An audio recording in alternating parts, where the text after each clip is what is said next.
अच्छा, चलिए एक बार फिर हम जरा दिल्ली की खबर पर लौटते हैं। हमारे साथ इस वक्त जुड़ चुकी हैं दिल्ली की कैबिनेट मिनिस्टर आतिशी जी। आतिशी, बहुत स्वागत है आपका हमारे चैनल पर, इंडिया टीवी पर। देखिए, आज अरविंद केजरीवाल जी ने कहा कि ईडी की पूछताछ के लिए वो नहीं जाएंगे, नहीं गए वो, और उन्होंने ये कहा कि ये जो गैर कानूनी समन है इसको वापस ले ईडी। बीजेपी कह रही है कि ये यही डर जो है ये बता रहा है कि दिल में चोर है। क्यों नहीं गए पूछताछ के लिए ईडी के सामने, अगर कुछ गलत नहीं किया अरविंद केजरीवाल ने तो? देखिए, ये जो तथाकथित एक्साइज पॉलिसी घोटाले की जांच है, अब ये पिछले 1.5 साल से चल रही है। ईडी ने सैकड़ों अफसर लगा दिए, सीबीआई ने सैकड़ों अफसर लगा दिए, 1000 से ज्यादा जगह रेड हो गई। लेकिन इतने समय में अभी तक कोई भी सबूत ना ईडी ना सीबीआई देश के सामने रख पाई है। तो अब सवाल ये उठता है कि अगर सबूत नहीं है तो ये केस बार बार आगे क्यों बढ़ाया जा रहा है? क्यों अलग अलग लोगों को समन किया जा रहा है, जब अभी तक कोई भी मनी ट्रेल का सबूत ईडी और सीबीआई सामने नहीं रख सकी है? नंबर 1।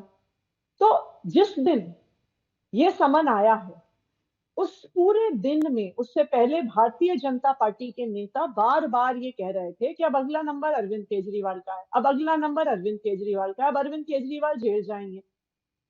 ऐसा कैसे है कि ईडी के समन इशू करने से पहले ही भारतीय जनता पार्टी के नेताओं को पता? इसलिए यह बहुत बड़ा सवाल है कि किस तरह से सीबीआई और ईडी का प्रयोग किया जा रहा है सारे विपक्ष के नेताओं को टारगेट करने के लिए और विपक्ष के नेताओं को जेल में डालने के लिए। ये किसी केस से रिलेटेड, किसी करप्शन से रिलेटेड समन्स, छापे और अरेस्ट नहीं है। ये सिर्फ 2024 के आने वाले चुनावों से जुड़े हुए छापे हैं।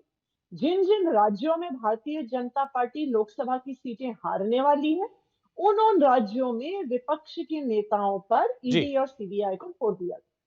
नहीं, क्या आप ये कहना चाहती हैं कि आज अगर अरविंद केजरीवाल पूछताछ के लिए ईडी के सामने जाते तो उनको अरेस्ट करती ही ईडी? आपका भी स्टेटमेंट आया था कि आज अरविंद केजरीवाल को गिरफ्तार करने की तैयारी है। मेरा स्टेटमेंट क्या आया था? भारतीय जनता पार्टी के सारे नेताओं का स्टेटमेंट आया था। समन आने से पहले, ईडी के समन भेजने से पहले मनोज तिवारी ने ये स्टेटमेंट दिया, अनुराग ठाकुर जी ने ये स्टेटमेंट दिया, प्रवेश सायर सिंह वर्मा ने ये स्टेटमेंट दिया। उनको कैसे पता चला कि सीबीआई या ईडी कोई समन भेजने वाली है? ऐसा कैसे हो गया कि एजेंसी की वो चिट्ठी भेजने से पहले भारतीय जनता पार्टी के नेताओं को पता है? इसलिए पता है क्योंकि आज ईडी और सीबीआई का प्रयोग सिर्फ और सिर्फ उन नेताओं के खिलाफ किया जा रहा है, उन पार्टियों के खिलाफ किया जा रहा है जिन राज्यों में बीजेपी चुनाव नहीं जीतती है। जी। आप देखिए, अरविंद केजरीवाल पे केस चल रहे हैं, तेजस्वी यादव को किसी दिन अरेस्ट कर सकते हैं, टीएमसी के नेताओं पे केस चल रहे हैं, शिवसेना के नेताओं पे केस चल रहे हैं। जो जो अरविंद केजरीवाल की तरह और पार्टियां भारतीय जनता पार्टी को अपने राज्यों में हराती हैं, उन सब राज्यों की पार्टियों के नेताओं पर केस चल रहे हैं। नहीं, नहीं, आप एक पॉलिटिकल पार्टी के तौर पर ये कह सकते हैं कि ये सारे समझ जो है वो पॉलिटिकली मोटिवेटेड है, लेकिन ईडी के पास तो कानून की ताकत है ना। आज एक समन में आप नहीं गए, आप दूसरे में नहीं जाएंगे, तीसरे में नहीं जाएंगे, उसके बाद तो जाना पड़ेगा, नहीं तो एजेंसी वारंट लेकर के आ जाएगी। देखिए, बिल्कुल ईडी और सीबीआई की ताकत के पास ताकत है, और उस ईडी और सीबीआई की ताकत को भारतीय जनता पार्टी मिसयूज कर रही है। क्या आप मुझे बताना चाहते हैं कि इस देश में जो सारा भ्रष्टाचार है उसे विपक्ष के दलों ने किया है क्या?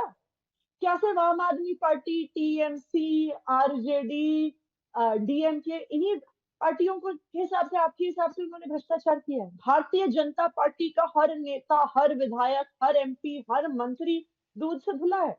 और वो जो सारे लोग जो अपनी पार्टियां, कांग्रेस, टीएमसी वगैरह छोड़ के भारतीय जनता पार्टी में गए हैं, उनके केस कैसे खत्म हो जाते? शुभेंदु अधिकारी की ईडी के केस का क्या हुआ? हेमंत बिस्व शर्मा की ईडी के केस का क्या हुआ? सीबीआई के केस का क्या हुआ? तो ये बिल्कुल साफ है, ये विपक्ष के नेताओं को डराने की, धमकाने की कोशिश है। अगर आम आदमी पार्टी के नेता भारतीय जनता पार्टी में चले जाएं तो आज सारे ईडी और सीबीआई के केस खत्म हो जाएंगे। अगर आरजेडी के नेता आज भारतीय जनता पार्टी में चले जाएं तो सारे ईडी और सीबीआई के केस खत्म हो जाएंगे। तो ये सिर्फ और सिर्फ भारतीय जनता पार्टी का राजनीतिक षड्यंत्र है, जिसमें वो ईडी और सीबीआई को यूज कर रही है। आतिशी जी, आप देखिए, फिर इसको आप एक लार्जर विपक्ष के खिलाफ केंद्र की एजेंसियों के इस्तेमाल का आप मामला बता रही हैं। अगर दिल्ली के मामले की बात करें, जो ये शराब घोटाला है, अरविंद केजरीवाल को आज बुलाया गया, नहीं गए वो। आपने कहा कि कहां है सबूत, कोई मामला नहीं है। तो बीजेपी ने अभी बता रही है कि मनीष सिसोदिया को हाल ही में बेल रिजेक्ट की है सुप्रीम कोर्ट ने, और कहा कि 338 करोड़ रुपया दिखाई दे रहा है कि मूव हुआ है, बेल नहीं दी गई। आप सुप्रीम कोर्ट का ऑर्डर पढ़ लीजिए। जो सारे चार्जेस ईडी ने रखे, पहले उन्होंने कहा जी 2 करोड़ की रिश्वत ली, सुप्रीम कोर्ट ने उसको खारिज कर दिया। उन्होंने फिर कहा 45 करोड़ की रिश्वत ली, सुप्रीम कोर्ट ने उसको खारिज कर दिया। फिर कहा 100 करोड़ की रिश्वत ली, सुप्रीम कोर्ट ने उसको खारिज कर दिया। जो ये 338 करोड़ की बात हो रही है, सुप्रीम कोर्ट ने कहीं नहीं कहा है कि ये पैसा आम आदमी पार्टी को गया है या ये पैसा मनीष सिसोदिया को गया है।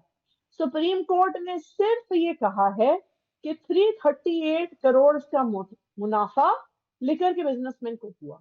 उसमें कहीं सबूत नहीं है कि कोई भ्रष्टाचार हुआ, कोई किकबैक हुआ, कोई मनी लॉन्ड्रिंग हुई, कोई पैसा मनीष सिसोदिया के पास आया, कोई पैसा अरविंद केजरीवाल के पास आया। कहीं पर भी ईडी ने ना उसका सबूत दिया है और ना ही सुप्रीम कोर्ट ये कहता है। सुप्रीम कोर्ट का आदेश भी सिर्फ इतना कहता है कि 338 करोड़ का प्रॉफिट हुआ। प्रॉफिट होना करप्शन नहीं है, प्रॉफिट होना किकबैक नहीं है। जब तक कोई इस बात का सबूत नहीं आता कि पैसे का लेन देन हुआ, तो वो क्राइम कहां से हो जाता है। जी, आतिशी जी, मेरा आखिरी सवाल है आपसे। अब आप, क्योंकि दिल्ली की जनता ये जानना चाहती है आगे क्या होगा इस पूरे मामले में। ईडी अब दूसरा नोटिस भेजेगी। क्या आपने तय किया है, मुख्यमंत्री अरविंद केजरीवाल ने तय किया है कि वो सपोर्ट करेंगे इस जांच में? देखिए आगे क्या होगा ये तो भारतीय जनता पार्टी के नेता बताएंगे। आपको तो पता है, सबने देखा था, पूरे देश ने देखा था कि मीनाक्षी लेखी ने तो संसद के पटल पर ही विपक्ष के किसी नेता ने जब उनको इंटरप्ट किया तो वहीं पर धमका दिया था कि ईडी अब आपके घर आएगी। तो ईडी और सीबीआई कहाँ जाती है, क्या करती है, वो तो उनके पॉलिटिकल मास्टर्स जो भारतीय जनता पार्टी है वो बताएंगे।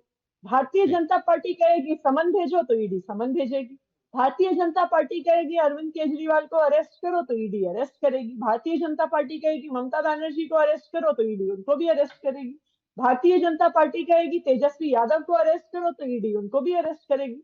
तो ये सवाल तो आपको भारतीय जनता पार्टी से पूछना होगा कि ईडी और सीबीआई आगे क्या करने वाली है।